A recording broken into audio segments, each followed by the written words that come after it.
आज का हमारा टॉपिक है इनपुट आउटपुट प्रोसेसर, जिसको हम शॉर्ट में IOP भी बोलते हैं। ये हुआ input output processor. Input output processor के पास वो सारी कैपेबिलिटीज हो सकती हैं जो एक सीपीयू के पास होती हैं, और जरूरत पड़ने पर वो सारे ऑपरेशन परफॉर्म कर सकता है जो एक सीपीयू परफॉर्म करता है।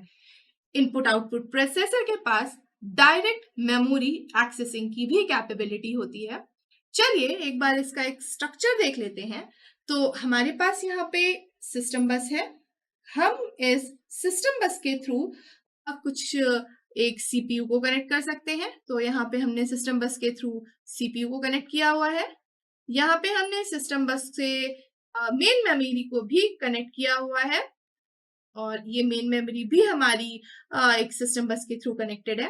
और यहाँ पे हमने कनेक्ट किया है IOP को, that is input output processor. इस इनपुट आउटपुट प्रोसेसर से हमने कुछ पेरिफेरल डिवाइसेस को कनेक्ट किया है, और ये सब कनेक्टेड है थ्रू IO बस, दैट इज इनपुट आउटपुट बस।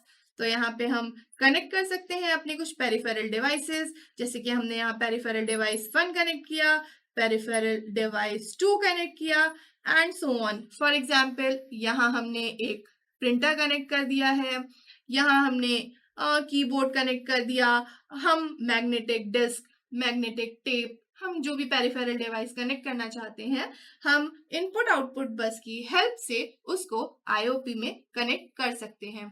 अब जो IOP होता है ये इनपुट आउटपुट ट्रांसफर या इनपुट आउटपुट प्रोसेसिंग के लिए इस्तेमाल होता है। थोड़ा सा और समझते हैं।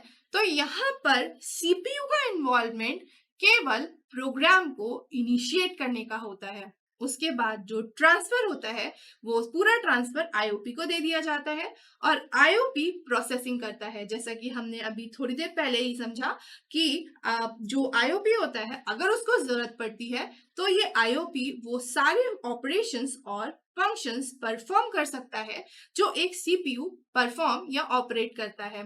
तो बेसिकली यहाँ पर जो इनपुट आउटपुट प्रोसेसर है वो हमारा इनपुट आउटपुट ट्रांसफर और इनपुट आउटपुट प्रोसेसिंग का काम कर रहा है। मतलब ये IO transferring and IO processing का काम कर रहा है। यहाँ पर जो सीपीयू होता है उसको मास्टर सीपीयू बोलते हैं, और जो IOP होता है उसको हम स्लेव सीपीयू भी बोलते हैं। इसने इनिशिएट किया, बस इतना इसका काम है कि इसने प्रोग्राम को इनिशिएट किया और ट्रांसफर कर दिया IOP को, और ये अब IOP क्या करेगा, आगे का काम जो भी ऑपरेशंस है वो परफॉर्म करेगा। IOP मेन मेमोरी से डेटा को फैच करता है या ऑपरेशंस को फैच करता है, और जरूरत के अकॉर्डिंग ये उसको ऑपरेशन परफॉर्म करेगा, उस पर जो भी ऑपरेशन नीडेड है उनको परफॉर्म करेगा।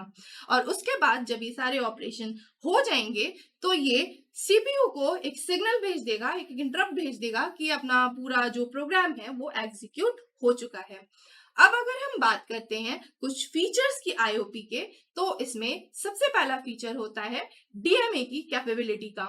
यहाँ मैं लिख भी देती हूँ, DMA की कैपेबिलिटी का। ये हमारा पहला फीचर है। DMA की कैपेबिलिटी का मतलब है इनपुट आउटपुट प्रोसेसर अगर चाहे तो ये मेन मेमोरी को डायरेक्टली कम्युनिकेट करवा सकता है पेरिफेरल डिवाइसेस से। मतलब सीपीयू का इंटरवेंशन यहाँ पे नहीं होगा, सीपीयू को बाईपास किया जा सकता है। अगर हम दूसरे फीचर की बात करते हैं तो हमारा दूसरा फीचर इसमें होता है इंटरप्ट हैंडलिंग का। इंटरप्ट हैंडलिंग का मतलब होता है कि सीपीयू हैंडल कर सकता है और मैनेज कर सकता है इंटरप्ट को इंडिपेंडेंटली, उसको सीपीयू की रिक्वायरमेंट या हेल्प की जरूरत नहीं पड़ती। अगर हम तीसरे फीचर की बात करते हैं तो हमारा थर्ड फीचर होता है बफरिंग का। IOP बफरिंग करने के लिए कैपेबल होता है। इसका मतलब है ये लार्ज अमाउंट ऑफ डेटा को स्टोर एंड प्रोसेस कर सकता है। नेक्स्ट आता है पैरेलल प्रोसेसिंग। पैरेलल प्रोसेसिंग जो फीचर होता है इसका मतलब होता है कि IOP अगर CPU कुछ काम कर रहा है तो IOP भी उसके साथ अलग से काम कर सकता है। वहां पे आईओपी को स्टॉप करने की जरूरत नहीं होती। सीपीयू अपना कुछ अलग काम कर रहा है और आईओपी अपना जो भी काम है वो इंडिपेंडेंटली कर रहा है। तो यहाँ पे पैरेलल प्रोसेसिंग होती है। इससे सिस्टम की परफॉर्मेंस को इंक्रीज किया जा सकता है। अब यहाँ पे हम कुछ डिसएडवांटेजेस अगर बात करते हैं या कुछ लिमिटेशंस की बात करते हैं, तो सबसे पहला होता है कॉस्ट। कॉस्ट बढ़ जाती है क्योंकि ऑब्वियसली एक अलग आईओपी लग रहा है। दूसरा, अगर हम कॉम्प्लेक्सिटी की बात करते हैं तो कॉम्प्लेक्सिटी भी हाई हो जाती है ऐसे सिस्टम्स की। और अगर हम थर्ड बात करें तो यहाँ पे सिंक्रोनाइजेशन का भी इशू आता है, क्योंकि इंडिपेंडेंटली काम हो रहा है तो ऑब्वियसली सिंक्रोनाइजेशन का भी इशू अराइज होगा। तो आज का हमारा टॉपिक इनपुट आउटपुट प्रोसेसर था। हमने इनपुट आउटपुट प्रोसेसर देखा क्या होता है, देन हमने उसका स्ट्रक्चर देखा और हमने देखा ये काम कैसे करते हैं। हमने इसके कुछ एडवांटेजेस और फीचर्स भी डिस्कस किए।